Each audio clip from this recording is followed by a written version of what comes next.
ये तो हम सब जानते हैं कि हवा में जहर घुला हुआ है, लेकिन इसे मापना अपने आप में एक बहुत बड़ी चुनौती है।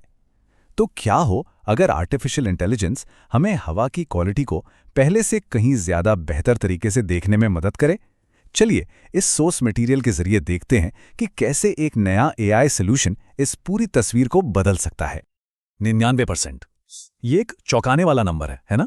दुनिया की लगभग पूरी आबादी, मतलब 99% लोग ऐसी हवा में सांस लेते हैं जो WHO यानी वर्ल्ड हेल्थ ऑर्गेनाइजेशन के तय किए गए स्टैंडर्ड से कहीं ज्यादा जहरीली है। सोचिए, लगभग हर इंसान। ये एक ग्लोबल हेल्थ इमरजेंसी है जिसे अब और नजरअंदाज नहीं किया जा सकता। तो सवाल यह है कि इस अदृश्य लेकिन खतरनाक दुश्मन से लड़े कैसे? देखिए, सबसे पहला और जरूरी कदम है इसे ठीक से मापना।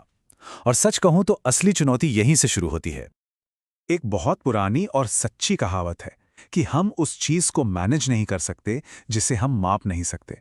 अगर हमारे पास सटीक डेटा ही नहीं होगा तो सोचिए हम पॉल्यूशन को कंट्रोल करने के लिए सही पॉलिसीज कैसे बनाएंगे? यही डेटा की कमी हमारी सबसे बड़ी रुकावट है। इस प्रॉब्लम की गहराई को समझने के लिए भारत का उदाहरण लेते हैं।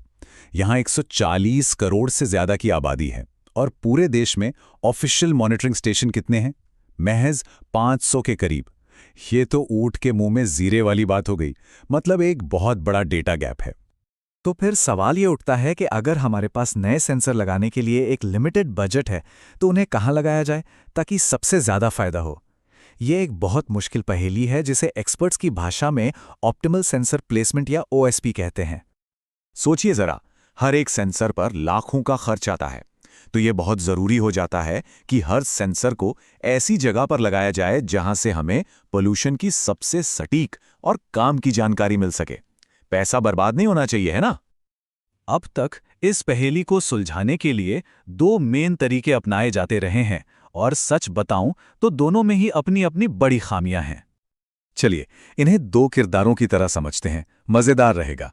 एक है द परफेक्शनिस्ट, जो अपना काम एकदम परफेक्ट करता है लेकिन है बहुत ही स्लो। और दूसरा है द स्प्रिंटर, जो भागता तो बहुत तेज है लेकिन रास्ते में बहुत सारी गलतियां कर देता है। तो एक तरफ है हमारा परफेक्शनिस्ट वाला तरीका, जिसे टेक्निकली म्यूचुअल इंफॉर्मेशन या MI कहते हैं। ये सेंसर लगाने के लिए एकदम परफेक्ट जगह बता सकता है, इसमें कोई शक नहीं। लेकिन प्रॉब्लम क्या है? ये बहुत बहुत ही ज्यादा धीमा है। इतना धीमा कि भारत जैसे बड़े देश के लिए इसका इस्तेमाल करना प्रैक्टिकली नामुमकिन सा है। और दूसरी तरफ है द स्प्रिंटर यानी मैक्सवार ह्यूरिस्टिक। ये बहुत तेज है पर इसमें एक बड़ी कमी है, ये थोड़ा लालची है। मतलब ये सिर्फ अगली सबसे अच्छी जगह को देखता है, पूरी बड़ी पिक्चर को नहीं। और इसका नतीजा एक खराब और अनबैलेंस्ड नेटवर्क। और ये नतीजा कैसा होता है वो यहां साफ दिख रहा है। स्प्रिंटर तरीके से लगाए गए सेंसर या तो एक ही जगह पे झुंड बना लेते हैं या फिर नक्शे के किनारों पर चले जाते हैं जहां से कोई खास जानकारी मिलती ही नहीं। मतलब पैसा और मेहनत दोनों की बर्बादी। और यहीं पर इस रिसर्च में एक कमाल का आइडिया सामने आता है, एक नया AI तरीका जिसे कहते हैं GDMI। और इसने सच में पूरा गेम ही बदल कर रख दिया। तो इस नए तरीके में नया क्या है? देखिए, इसका इनोवेशन ये है कि ये पहले से मौजूद कुछ जगहों में से चुनने के बजाय AI को ही पूरी आज़ादी दे देता है कि वो खुद सबसे बेहतरीन कोऑर्डिनेट्स खोजे। ये सुनने में एक छोटा सा बदलाव लग सकता है, लेकिन इसके नतीजे जबरदस्त हैं। तो ये नया तरीका काम कैसे करता है? बड़ा दिलचस्प है। देखिए, सबसे पहले तो ये कुछ चुनिंदा जगहों को देखने के बजाय पूरे नक्शे को एक कैनवस की तरह देखता है। फिर ये AI को ट्रेन करता है कि वो खुद ही सबसे अच्छी जगहों को पहचाने। और आखिर में ये पक्का करता है कि सारे नए सेंसर एक टीम की तरह मिलकर काम करें ताकि कहीं कोई कमी ना रह जाए। बातें तो बहुत हो गईं, लेकिन क्या ये नया तरीका असल में काम करता भी है? चलिए देखते हैं कि जब इसका मुकाबला पुराने तरीकों से हुआ तो क्या नतीजा निकला।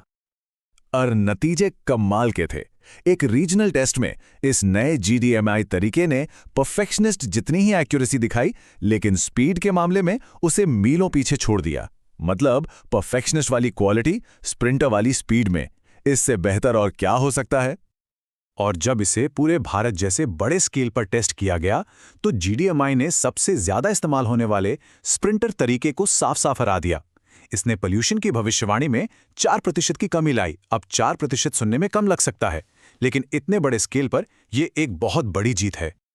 और यहाँ दोनों तरीकों के बीच का फर्क एकदम साफ साफ देखा जा सकता है। बाईं तरफ है पुराने स्प्रिंटर तरीके का नतीजा, सेंसर का एक झुंड सा बन गया है, और दाईं तरफ है नए GDMI तरीके से बनाया गया स्मार्ट नेटवर्क, एकदम बैलेंस्ड और पूरे इलाके को कवर करता हुआ।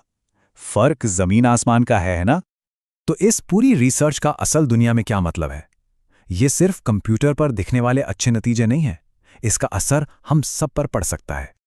अगर आसान शब्दों में कहें तो ये नया AI तरीका ज़्यादा सटीक है, बहुत बहुत ज़्यादा तेज़ है, बेहतर कवरेज देता है, और इससे शहर से लेकर पूरे महाद्वीप तक कहीं भी इस्तेमाल किया जा सकता है। एक तरह से इसने पुराने तरीकों की लगभग हर कमी को दूर कर दिया है। और सबसे ज़रूरी बात, जब हमारे पास बेहतर डेटा होगा तो सरकारें पोल्यूशन से लड़ने के लिए बेहतर और असरदार नीतियां बना पाएंगी। इससे उन इलाकों पर ध्यान दिया जा सकेगा जहां मदद की सबसे ज़्यादा ज़रूरत है, और आखिरकार हम सबकी सेहत बेहतर होगी। तो ये रिसर्च हमें एक बहुत बड़े और ज़रूरी सवाल पर लाकर छोड़ती है। जैसे जैसे AI और स्मार्ट होता जा रहा है, हम इसका इस्तेमाल सिर्फ सेंसर लगाने के लिए ही नहीं, बल्कि एक ज़्यादा सेहतमंद और बेहतर दुनिया बनाने के लिए और कैसे कर सकते हैं।